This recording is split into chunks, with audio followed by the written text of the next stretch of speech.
मेरे वालिदैन की ये हसरत थी कि अल्लाह एक बेटा भी दे देता तो बुढ़ापे में कोई इनका दुख बांटने वाला होता। खुदा ने इनकी ये आरजू पूरी कर दी और उधेड़ उम्री में बेटा दे दिया, जिसका नाम उन्होंने उमर हयात रखा। इनका ख्याल था कि बुढ़ापा महफूज हो गया है, मगर सब कुछ ही उल्ट हो गया। उमर हयात के आने से घर में उजाले की बजाय अंधेरा हो गया। मेरी माँ ने इस लाडले को बहुत प्यार दिया। अब्बा भी से कुछ नहीं कहते, यूं वो बचपन से जिद्दी हो गया। 12 साल की उम्र में स्कूल से भाग निकला। मोहल्ले के दो आवारा लड़कों के हत्थे चढ़ गया, जो उम्र में इससे बड़े थे। उन्होंने इस भोले भाले बच्चे को ट्रैक कर लिया। अब्बा को फिक्र लाहक हो गई और वो बेटे पर सख्ती करने लगे, मगर माँ आड़े आ जाती और उमर हयात को हमेशा बचा लेती। वालिद समझाते तो झगड़ने लगती कि अल्लाह ने मन तो मुरादों से ये नेमत दी है और तुम बेटे के पीछे पड़ गए हो। नतीजा ये निकला कि माँ की आकबत नाअंदेशी से बच्चे का खाना खराब हो गया। उमर हयात 17 साल का था जब वालिद साहब की वफात हो गई। इनकी वफात को 2 माह भी ना हुए थे कि इसको जेल हो गई। एक रात किसी जुए के अड्डे पर पुलिस का छापा पड़ा। मेरा भाई भी वहां मौजूद था। यूं वो हवालात चला गया। 3 दिन तक खबर ना हुई कि वो कहाँ है। अम्मा फिक्र में हलकान थी कि न जाने इस पर क्या बीत गई, जो घर का रास्ता भूल गया। किसी ने दरवाजा खटखटाया। ये मोहल्ले का एक शरीफ आदमी था, जो अब्बा मरहूम का दोस्त था। इसने बताया तुम्हारा लड़का हवालात में है, कुछ आवारा लड़कों के साथ पकड़ा गया है। अम्मा ने तो कलेजा थाम लिया। आप ही किसी तौर पर उमर को रिहा कराने की कुछ तदबीर करो। बहन जी, ये काम मेरे बस का नहीं। तुम अकबर साहब के पास जाओ, वो मोहल्ले के साहिब हैसियत आदमी हैं और तुम्हारे मरहूम शोहर का एहतराम भी करते थे। वो तुम्हारी मदद कर सकते हैं। ये कहकर वो चले गए। अम्मा का तो सुकून बर्बाद हो गया। सर पर बुरका डाल रोती रोती उसी दम अकबर साहब के घर दौड़ी। शुमाई किस्मत के वो किसी काम से कराची गए थे। वो आंसू पोंछती घर आ गई। 3 दिन बाद अकबर साहब की बेगम ने मुलाजिम लड़के को भिजवाकर कहलवाया कि आकर बात कर लो। अम्मा फिर भागी कि अकबर साहब ने बात सुनी, तसल्ली दी और थाने चले गए। पता चला कि एफआईआर कट चुकी है। बहरहाल उन्होंने कोशिश की, मगर पुलिस ने मजीद तफ्तीश की तो और भी कई राज खुले। छोटी मोटी चोरियां भी मेरे भाई के खाते में थीं। दीगर कई गलत कामों में ये लोग मुलविस थे। अकबर साहब का असर रसूख काम न आया। मेरे भाई को जेल हो गई। अब अब्बा की कब्र की मट्टी गीली थी कि ये आफताब पड़ गई। इसके बाद हालात मजीद खराब से खराब तर हो गए। घर में एक ही कमाने वाला था। मैंने एफए कर लिया था। अम्मी ने अकबर साहब की बीवी से कहा, बेटा तो जेल चला गया, अगर आप सनोबर की कहीं नौकरी लगवा दें तो हमारा चूल्हा चलता रहेगा। इस बेचारी ने शौहर की मिन्नत समाजत की तो उन्होंने अपने एक दोस्त रमजान साहब के नाम सफारशी रुक्का लिख कर दे दिया और कहा कि बच्ची इनके पास चली जाए। ये मेरे दोस्त हैं, उम्मीद है मेरी बात नहीं टालेंगे। अम्मा ने रुक्का लाकर मुझे दिया और मैं अगले दिन ही घर से निकल पड़ी। मैं 2 बजे तक इनके ऑफिस पहुंच गई। ये वालिद की वफात के बाद मेरा घर से पहला कदम था। ऑफिस बहुत शानदार था। सफारशी खत मैंने चपड़ासी के हाथ रमजान साहब को भिजवाया। चंद मिनट बाद चपड़ासी ने आकर बताया कि साहब ने आपको अंदर बुलाया है। धड़कते दिल के साथ मैं इनके कमरे में पहुंची। उन्होंने एक नजर मुझ पर डाली और कहा, बैठ जाइए। मैं इनके सामने पड़ी कुर्सी पर सहमी सी बैठ गई। उन्होंने मेरी असनाद पर सरसरी सी नजर डाली और फिर किसी साहब को बुलाया। वो भी 2 मिनट में हाजिर हो गए। कहा कि इनके लिए लेटर टाइप कर दो और कमरा बता दो। फिर मुझसे मुखातिब हुए, तुम्हें अहमद साहब काम समझा देंगे, चलो आज से ज्वाइन कर लो। यकीन नहीं आ रहा था कि इतनी जल्दी मुलाजमत मिल जाएगी। अपनी खुशकिस्मती पर मैं हैरान थी। अहमद साहब ने मुझे कमरा दिखाया और कहा, फिलहाल आपका काम फाइलों को दुरुस्त करके रखना है। मैंने काम समझ लिया। चाहो तो आज 3 बजे जा सकती हो, लेकिन कल 4 बजे तक ड्यूटी देना होगी। जी सर, मैंने 2 अल्फाज कहे और कुर्सी पर बैठ गई। जरा देर बाद पीएम मेरे लिए चाय लेकर आ गया। कहने लगा, मेरा नाम अरमान खान है, मैं यहाँ 5 साल से हूँ। साहब बहुत अच्छे और मेहरबान आदमी हैं, मगर लापरवाही पसंद नहीं करते। कुछ देर बाद अहमद साहब मेरे कमरे में आए तो इनके हाथ में तकर्रुरनामा था। मेरे हवाले किया और बोले कि पढ़कर 2 बजे तक भिजवा दें। मैंने सरसरी सी नजर लेटर पर डाली।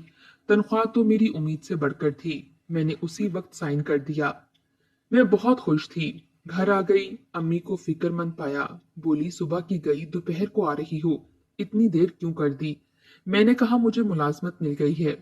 आमीन, खुदा का शुक्र अदा किया कि चलो कोई काम तो सीधा हुआ। मैंने अम्मी के गले में बाहें डाल दी। वो खुश थीं, मगर मैंने महसूस किया कि इनकी इस खुशी में एक अजीब सी उदासी थी। शायद इन्हें अपना बेटा याद आ रहा था। घर में सिर्फ हम खवातीन थीं। ले दे के अकबर साहब थे, जो माह दो माह बाद उमर से मुलाकात के लिए कभी कभार अपने ड्राइवर या किसी एहलकार को भेज दिया करते। खुद वो बहुत कम जाते थे। अलबत्ता जेलर से फोन पर उमर के बारे में राब्ते में रहते।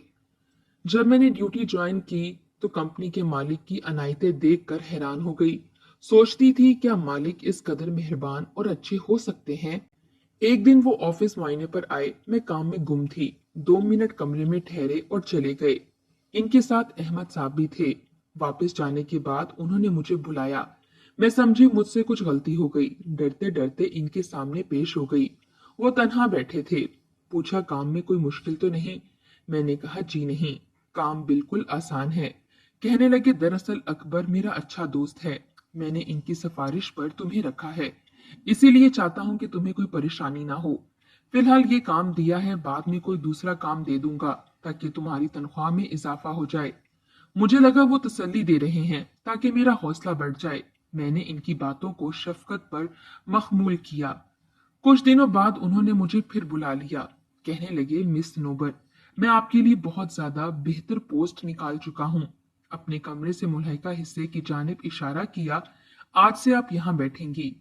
अहमद साहब आपको काम सिखा देंगे। आप मेरी पर्सनल सेक्रेटरी के फराइज अंजाम देंगी। मुझे इनकी ये अनायत पसंद नहीं आई। सोचा यहाँ हर वक्त इनकी नजरों के सामने रहूंगी।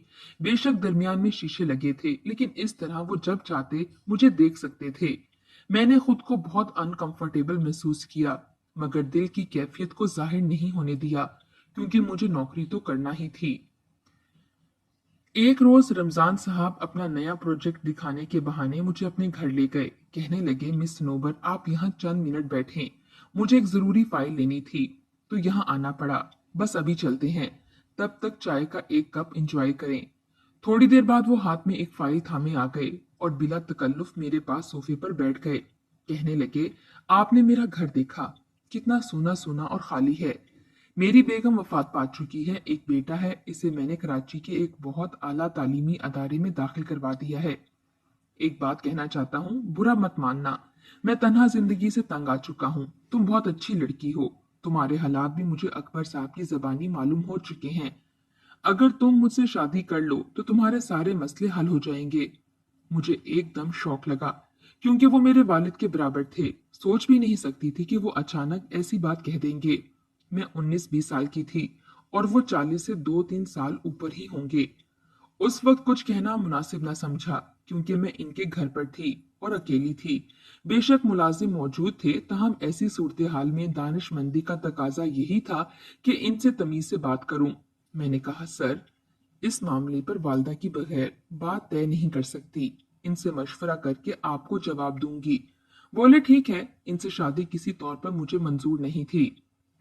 अगले दिन डाक से इस्तीफा अरसाल कर दिया। यूं ये मुलाजमत छूट गई। सोचती थी कि अगर दरमियान में अकबर साहब का हवाला ना होता तो मुमकिन था कि रमजान साहब कोई और बात कर जाते। वालदा को बता दिया कि बॉस मुझसे शादी के आरजूमंद हो गए थे। मैंने इन्हें वालिद की तरह एक शफीक हस्ती समझा था। अब इनका सामना करना महाल है। अम्मी ने कहा ठीक है बेटी, मुझे तुम्हारी खुशी से अजीज कुछ नहीं है। अल्लाह मालिक है, रिस्क कहीं और से मिल जाएगा। मैंने अपनी मुश्किल का एक सहेली से तस्करा किया। इसने बताया मेरी वालदा के एक अजीज को अपने बच्चों के लिए एक उस्तानी दरकार है। पैसे वाले लोग हैं, माकूल पैसे अदा करेंगे, मगर इनके घर जाकर 3 घंटे ट्यूशन देना होगी और आमदो रफ्त का बंदोबस्त भी खुद करना होगा। वो आने जाने का किराया अलबत्ता दे देंगे। मैं ये ट्यूशन करने पर तैयार हो गई। कुछ ना होने से कुछ हाथ आना बेहतर है, क्योंकि वालदा और छोटी बहन घर चलाने के लायक नहीं थे। अब मैंने नौकरी भी छोड़ दी है। अगले दिन मुझे अपने रिश्ते के मामू के घर ले गई। वो अच्छी ट्यूशन दे रहे थे। शाम शाम के वक्त पढ़ाने जाना था, क्योंकि सुबह के वक्त बच्चे स्कूल जाते थे। मैंने कबूल कर लिया। जहां इनका घर था वहां नजदीक ही बस स्टॉप था। इस सहूलत को गनीमत जाना कि फिलहाल आमदनी का कोई जरिया तो निकल आया। खातून खाना से बातचीत हो गई। अगले दिन से मैं ट्यूशन पढ़ाने जाने लगी।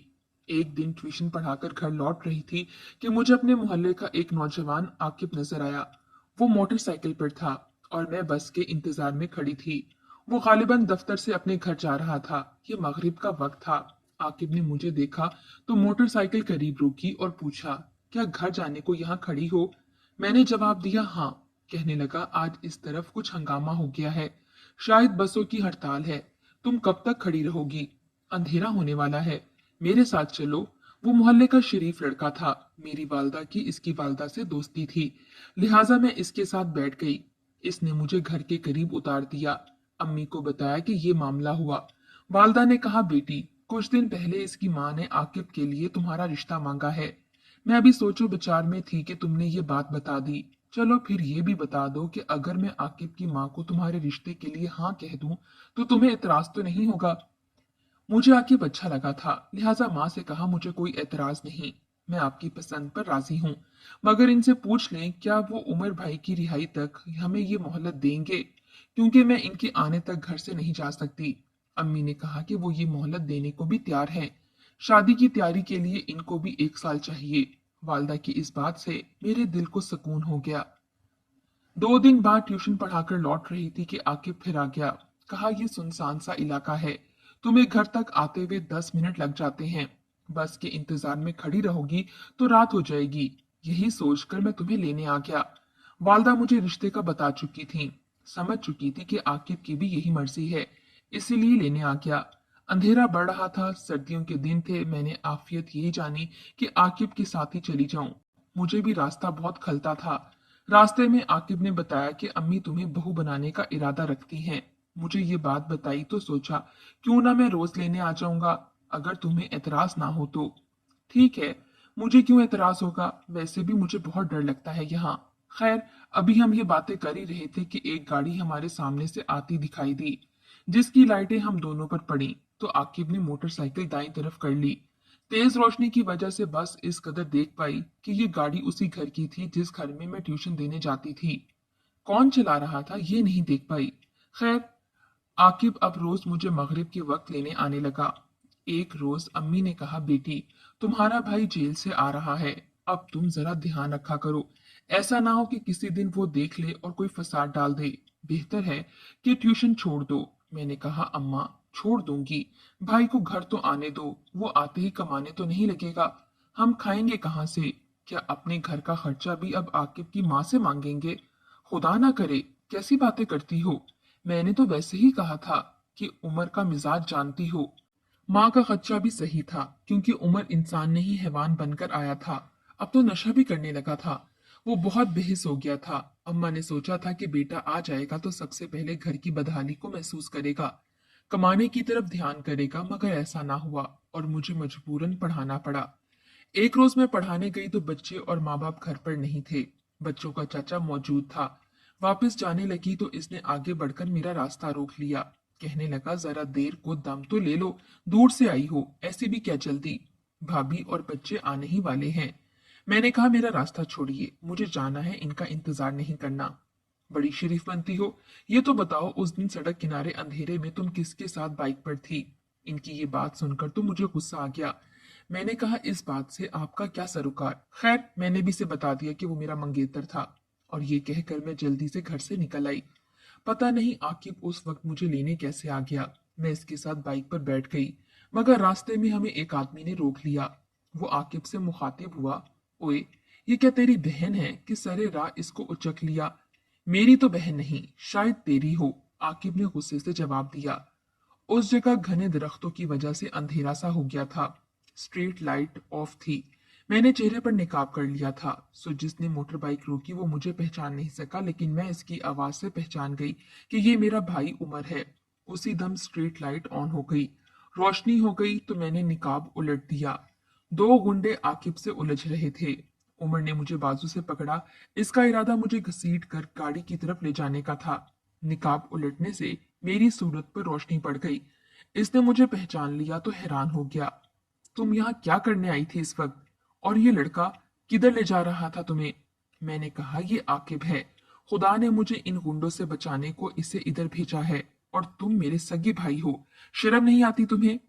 क्या समझकर तुम मेरी तरफ बढ़ रहे थे? अपनी ही बहन को गुंडों के हवाले करने के लिए? ये अल्फाज चिराग पर अंगारों की तरह पड़े। इसने मुझे एक जोर का थप्पड़ रसीद करते हुए कहा, बेशरम लड़की, शर्म नहीं आती? तुम रात के इस पहर एक गैर लड़के के साथ बाइक पर बैठकर आ रही थी। इधर उमर की गिरफ्त में मेरा बाजू था, उधर दो गुंडे आकिब को पीट रहे थे। जब इसके चेहरे से खून बहने लगा वो इसे छोड़कर हमारी तरफ आए। हाँ भाई, शिकार आ गया। उमर ने कहा, बकवास बंद करो और दफा हो जाओ यहां से। इसने डांट कर इनको भगा दिया और इनसे कहा। वो हैरान होकर इसका मुंह तकने लगे। फिर एक ने दूसरे से कहा, अबे क्या हो गया इसे? ये तो बहन है मेरी। इनसे बात करने के बाद वो मुझे घर ले आया। घर आकर वो अपने होश में नहीं था। बावर्ची खाने की तरफ दौड़ा, छुरी उठाने को। आज तो मैं इसका खात्मा करके रहूंगा। माँ समझ गई कि आकिब के साथ मुझे मोटरसाइकिल पर उमर ने देख लिया था। जिस बात का इनको डर था वही हो गया। मैंने मंगनी कर दी है इसकी। आकिब मंगेतर है सनोबर का। ट्यूशन पढ़ाने जाती है ये बेचारी, हमारा पेट पालने जाती है। कुछ होश करो। अम्मा सर पीटने लगी। भाई के हाथ में छुरी देखकर मैं तो डर के मारे कमरे में जा घुसी और अंदर से कुंडी लगा ली। उमर अम्मी से लड़ने झगड़ने लगा। जब वो दोनों गुंडे गाड़ी में बैठकर चले गए तो आकिब के पास करीबी बंगले से निकलकर एक शख्स आया। वो अपनी बलाई मंजिर से ये सारा मंजर देख रहा था। इसने ही इसे घर तक पहुंचाया। भाई अपने दरवाजे की दहलीज पर बैठा इसका इंतजार कर रहा था। माँ ने इसे बता दिया था कि ये हमारे पड़ोसी हैं, तुम्हारी जेल जाने के बाद सामने वाले घर में आए हैं। इस लड़के की माँ ने स्नोबर का रिश्ता अपने बेटे के लिए मांगा तो मैंने मंगनी कर दी। सनोबर अब आतिफ की मंगेतर है। तू तो जेल में बैठा था, कौन लेने जाता इसे? मैं ही लेने के लिए भेजती हूँ आकिब को। माँ की इन बातों पर उमर कहाँ कान धरने वाला था। आकिब को देखते ही इसने छुरी से इस पर हमला कर दिया। वो बेचारा निहत्था क्या मुकाबला करता, जख्मी तो पहले से था। अचानक हमले की ताप ना ला सका और गिर पड़ा। यूं मेरा बेहिस भाई, जिसको ये गैरत ना थी कि कमाकर खिलाता, नाम निहाद गैरत की वजह से एक नेक इरादा रखने वाले लड़के का कातिल बन गया और लंबी मुद्दत के लिए जेल चला गया। मेरा घर बसाने, सुकून से जिंदगी गुजारने का ख्वाब हमेशा के लिए चकनाचूर हो गया। बिल आखिर में एक नर्स बन गई। बाकी की जिंदगी मरीजों की देखभाल में कट गई। यहाँ तक कि जब भाई सजा काट कर आया तो माँ मर चुकी थी। छोटी बहन की मैंने शादी कर दी थी और उमर जेल से ऐसा मर्ज लगाकर निकला था कि एक साल भी जी ना पाया। इसको अस्पताल में दाखिल करा दिया, मगर इसका मर्ज ला इलाज था। बिल आखिर मेरे इकलौते भाई ने मेरे ही हाथों में दम तोड़ दिया। हालांकि वो मेरे ख्वाबों का कातिल था, मगर इसके मरने पर मैं फूट फूट कर रोई थी। अब मैं अकेले जीने पर मजबूर थी। नौकरी करती रही, यहाँ तक कि बुढ़ापे ने आ लिया। सद शुक्र के सरकारी अस्पताल में नौकरी मिली थी।